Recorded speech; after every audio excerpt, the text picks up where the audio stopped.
sekali kita berjumpa dalam Sapa Senja sore hari ini.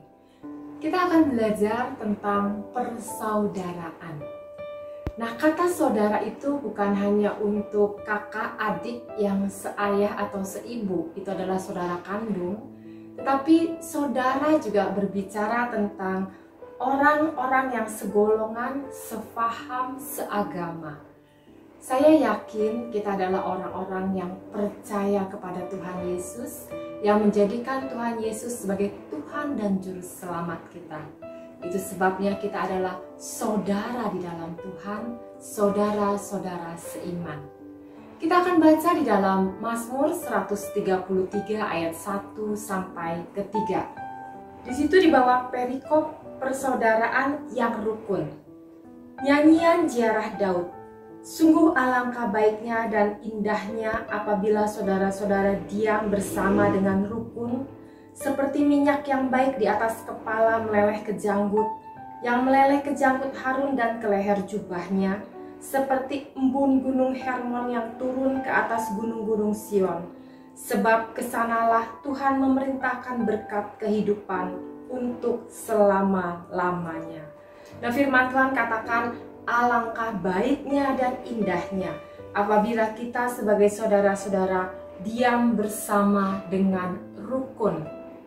Dan kita juga diajar kata rukun di situ adalah bagaimana kita bisa hidup di dalam kesatuan, hidup bersama-sama sebagai satu kesatuan. Dan ketika firman Tuhan ini kita lakukan, firman Tuhan katakan Tuhan akan memerintahkan berkat untuk kita ketika kita hidup sebagai saudara dalam kesatuan, hidup sebagai saudara dengan rukun. Kita akan belajar apa saja yang harus kita lakukan sebagai saudara-saudara seiman. Kita akan buka dalam Ibrani pasal 10 ayat 24 dan 25. Ibrani pasal 10 ayat 24 dan 25. Dan marilah kita saling memperhatikan supaya kita saling mendorong dalam kasih dan dalam pekerjaan baik.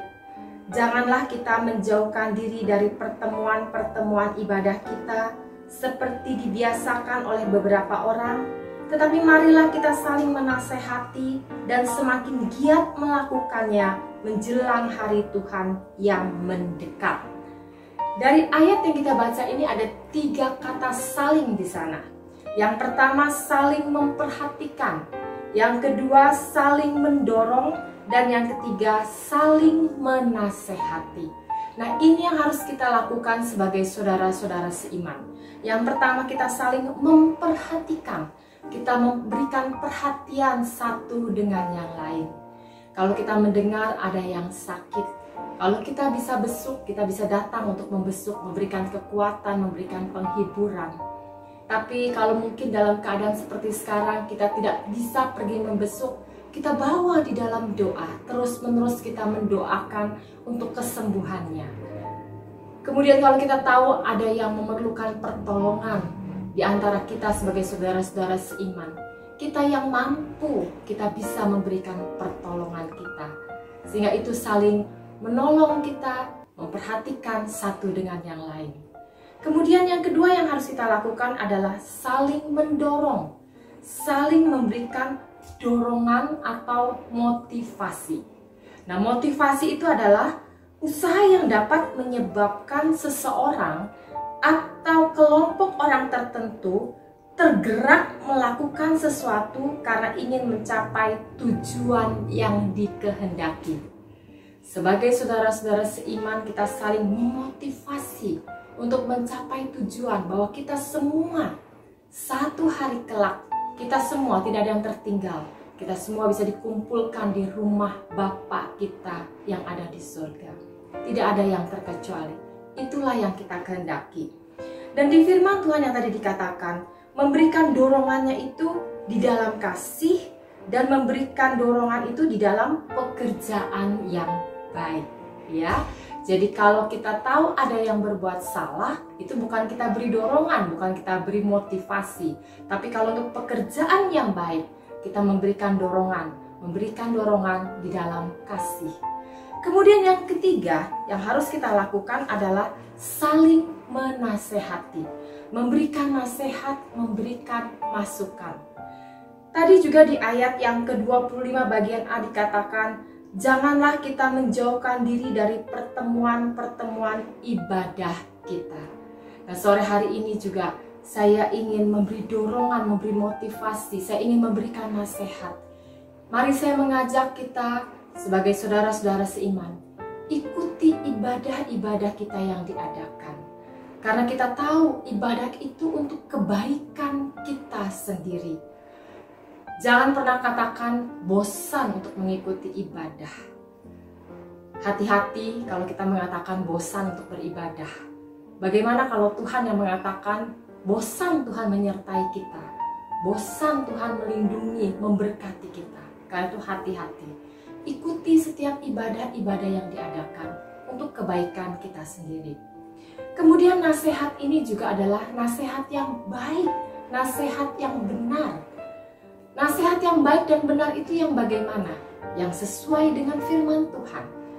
Kalau kita menerima nasihat, mendengar nasihat dari seseorang, coba renungkan dan pikirkan apakah itu sesuai dengan firman Tuhan atau tidak. Kalau sesuai dengan firman Tuhan berarti masukan itu, nasihat itu baik. Tapi kalau tidak sesuai dengan firman Tuhan, tidak harus kita ikuti, tidak harus kita lakukan.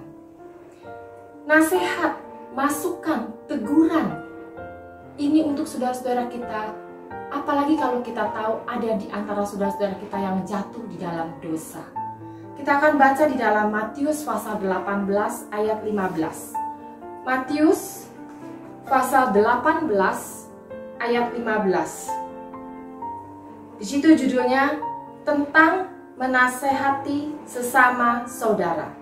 Ayat 15 katakan, apabila saudaramu berbuat dosa, tegurlah dia di bawah 4 mata. Jika ia mendengarkan nasihatmu, engkau telah mendapatnya kembali. Jadi firman Tuhan mengajarkan kita, kalau ada di antara kita, kita tahu ada saudara seiman kita yang jatuh di dalam dosa, berbuat dosa. Firman Tuhan katakan, tegur dia di bawah 4 mata. Jadi temui, bicarakan langsung 4 mata. Jadi jangan kalau kita tahu ada seorang yang berbuat dosa, justru kita membicarakannya dengan orang-orang yang lain, akhirnya menjadi gosip. Tapi kita bicarakan, tegur langsung orangnya itu di bawah 4 mata. Dan nasihati dia, sekali lagi tentu saja dengan nasihat yang benar, yang sesuai dengan firman Tuhan.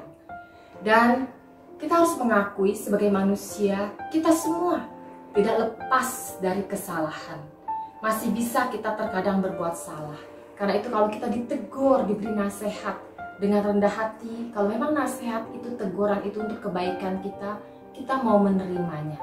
Kita mau sama-sama bertumbuh di dalam Tuhan, bersama-sama untuk melakukan hal-hal yang baik, untuk melayani Tuhan, untuk pekerjaan Tuhan. Jadi 3 hal ini yang harus kita lakukan sebagai saudara-saudara seiman.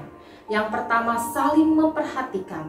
Yang kedua, saling mendorong, memotivasi. Dan yang ketiga, saling menasehati, saling memberikan masukan sesuai dengan firman Tuhan. Mari kita melakukannya semakin giat menjelang hari Tuhan yang mendekat. Amin. Tuhan memberkati.